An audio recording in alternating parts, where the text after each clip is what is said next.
African Press International, represented by Korir, is privileged to us to have this interview with Honorable Jeremiah Kioni, the Member of Parliament for Ndarau constituency.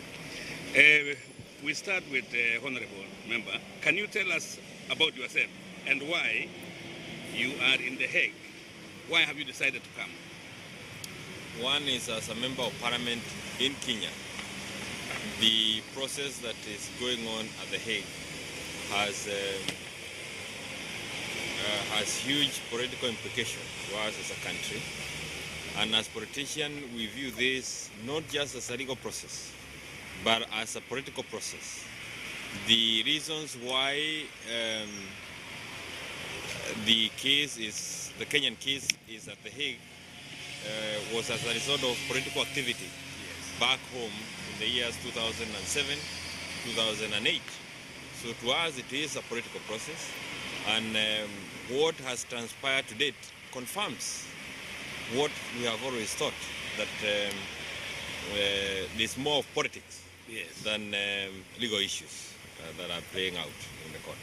By bringing charges against Uhuru Kenyatta and others, do you think the prosecutor is in any way targeting African leaders? The ICC and the founders and the framers of the statute must have had, in my opinion, a different objective. Yes. And perhaps they fell short of ensuring that this process does not end up being a tool that can easily be used and effectively in determining who becomes a political leader, who becomes a president, and especially so in African countries. This whole saga that we have here is meant by and large to determine the direction of political leadership in our country. While in court, people have seen video clips where ODM leadership was calling for mass demonstration after the elections in 2007. These demonstrations led to violence, as we all know. Who do you think should be made to answer for the crimes committed? Because nobody disputes that people died. The truth of the matter, or the fact of it, is that we had an election, and as it is the case world over, there is always a winner and a loser. It is the quality and the character of the loser that is crucial at this point. What we have seen with other losers is accepting defeat, or in the event that they are unhappy with the result, they proceed to court. So in our case, the loser chose to proceed to the streets and caused mayhem. So in the minds of even an ordinary person walking along the streets, the person who should have been brought to ICC is the one who called out people for mass action, as opposed to going to court to get a judgment. And I would want to repeat that. Yes. The person who should have been brought here, the person who should have been dragged to this court, is the person who was responsible for calling people out for mass action. You are almost saying the Prime Minister. I am actually saying the leader of the ODM party, and that is Raila Amolo Odinga. He is the one, and we saw video clips, who stood and said there can never be peace in Kenya unless he is the president. So dragging other individuals who are just participants in the process to this to this international court is actually, to me, lowers the repute of this international criminal court. But by saying that, are you not seeing the danger in splitting the coalition by naming the Prime Minister now? I do not think the coalition can be damaged by statements, by any statements from politicians. That is a coalition that has gone through 4 years in a very fractured manner, and we are certain it will go to the end. And the best that it has done is to embarrass us as a country, to the point where allegations are that within State House, people would meet in State House to scheme on how they can commit criminal acts. That is the height of embarrassing a country. Having said that about ODM, then it calls for a question. Do you believe there are people behind the prosecutor who would like to see the 6 suspects jailed? And if so, who and why? We have said this before in the country, that the prosecutor made a mistake. Every time he visited the country, he was wined and dined by people from the ODM party. The kind of evidence that we are now seeing here is evidence that is really coming from one side of the political persuasion. Yes. And that is from the political position of ODM. And we have seen it. Now it is actually being confirmed that this prosecutor failed, either because he decided, or I do not know why, to realize that he was now being used as a political tool. And that is exactly what it is. The intention here is to get out Kibaki and his legacy and anybody who believes in him out of the governance of the country called Kenya.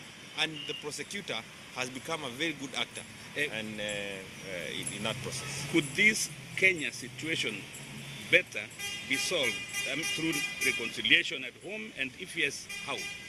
The healing that had already taken place for the last 4 years is being damaged by the process that is going on now here in ICC. Because it is more, this process is playing out more in tribe lines as opposed to bringing the countries together. I have been on record many times saying that a process that will not bring the country together, a process that is not going to help us heal from the past, a process that will not make us move forward as a country in a more united manner is of no value. And this ICC process is only helping to divide us further. And I singling out a community like the Kikuyu youth and calling all of them Mungiki. That does not help a country. At their elections in Kenya next year, Uhuru Kenyatta, the man you have come to give moral support at the ICC, wants to be the next president. Yes. But the field is crowded. What is your take on this? My moral support is to Uhuru Kenyatta, Hussein Ali, and Ambassador Muthaura, and even the others who had come here earlier. My take is that a crowded feud is going to be there. But as the days goes by, one is able to distinguish between pretenders and real contenders.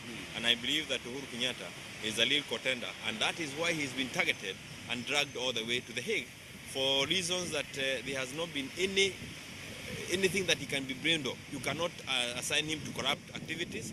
You cannot assign him to tribal feelings. And for that reason, they have dragged him here to try and look for a black spot on that white background.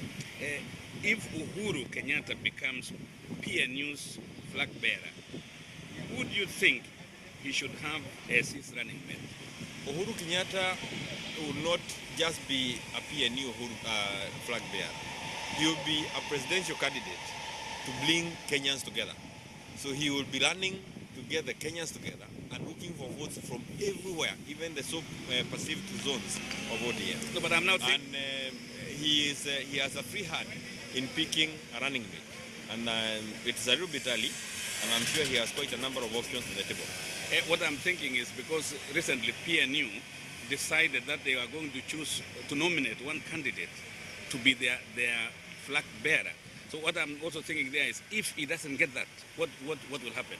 If he does like not get, Saitoti, there will be a number of people to choose from to nominate one PNU flag bearer.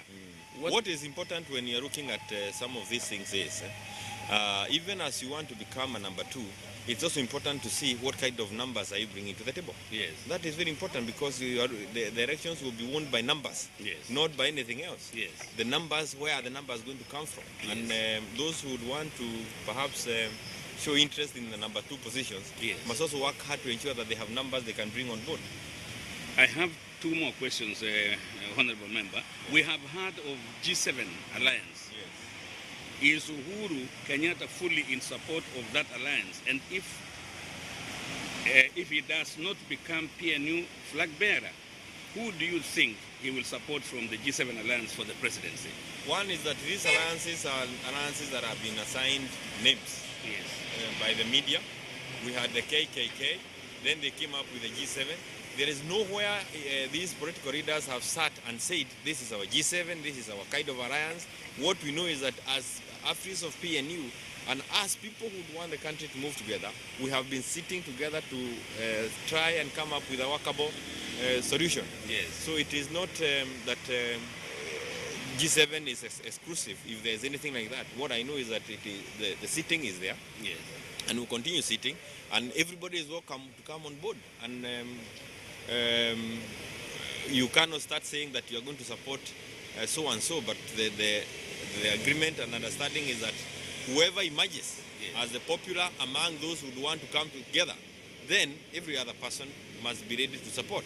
If you do not subscribe to that arrangement, then you should move out of any arrangement that is being formatted. Before I ask the final question, I'm interested to know if, for example, the confirmation of these charges, something which we don't wish for any suspect, if it was the charges were to be confirmed, what would be your advice, or what do you think these suspects, including Uhuru, the man you support now, as you have stated, do? Should they continue to cooperate with ICC and come voluntarily, because they've been coming because of the summons? ICC process, since they have subjected themselves to it, it is only fair that they continue coming and being cooperative with the process. And they did say this from the beginning, that they are going to cooperate with Ocampo and the ICC so that you can actually expose these evil schemes. You cannot expose the evil schemes by staying away. Yeah. You expose them by coming and telling the truth. And I believe that is why one of the reasons why he himself has decided to take the witness stand as a person. And two is that this process is also not going to come to an end tomorrow. Not even if they were to confirm the charges. Yes. The process will continue being there even to beyond the end of next year. And that will not, in any way, if you ask me, interfere with the people whom Kenyans would want to vote for. But as a lawyer yourself, yes, what would be your advice if he was your client? Would you really advise him to take the stand himself, like he's going to do today? Is it wise?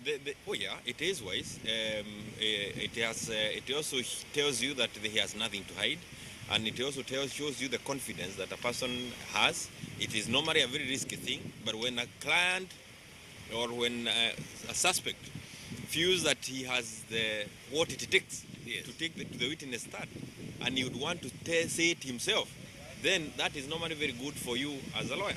And it is something that you really want to start off with. But when your client is firm on it, it helps you as a lawyer to show that you are dealing with a person of integrity, a person who has nothing to hide, and actually a person who would want the truth to come out and help the court process. Where do you want this case to go? I would want them to just allow the country to function. The country, the judicial system in the country has the ability to deal with these matters. It is important that the ICC moves itself out of Kenya, and I believe out of many of the African countries, because it is becoming a tool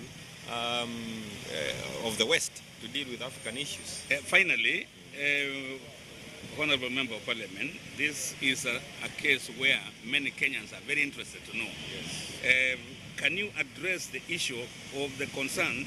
All Kenyans, MPs have refused to pay taxes. Can you say something about it? MPs have not refused to pay taxes.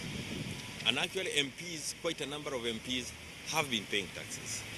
What has happened, and it is the same process, is we have a civil society in the country that is permanently at war with members of parliament.